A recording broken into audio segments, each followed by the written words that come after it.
KTN. The government has perfected the habit of changing systems in education, health, procurement, and e-citizen. Now, every change has come out with one constant: pain.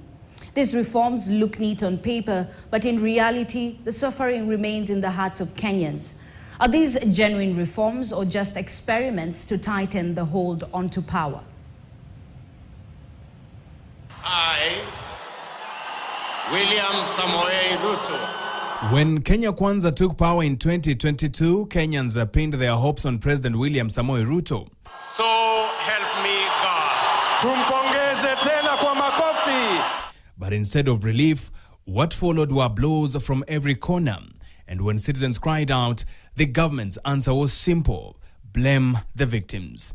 If there is one signature of this administration, it is not stability, but an obsession with changing systems, day after day, at the people's expense. The funding model, our higher education, both in university and in our technical training college, iko na matatizo. The government began with the Higher Education Loans Board HELB. They declared had failed. In its place, they unveiled a shiny promise, the so-called new university funding model, marketed as salvation for children of the poor. It quickly revealed its true face: not relief, but yet another burden. They staged meetings to prove that they were listening. Even the president showed up, but as the saying goes, you can paint a broken pot, but it still won't hold water. This is one hell of a conversation we must have. We cannot continue as a nation to have an education system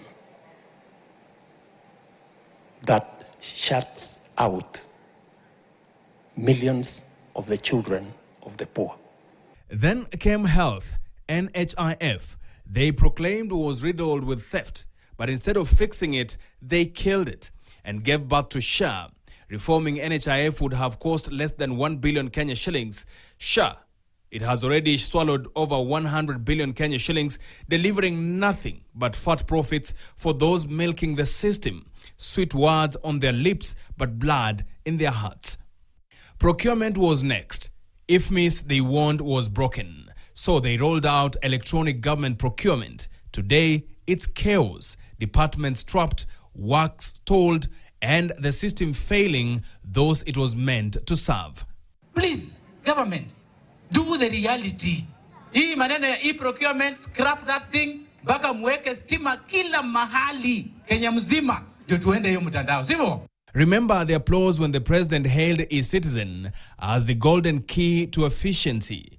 In fact, whenever I talk to other leaders, they wonder how Kenya can achieve to digitize this number of government services. Months later, billions vanished and not a single person saw the inside of a jail cell. Governance expert Stella Agara has this to say.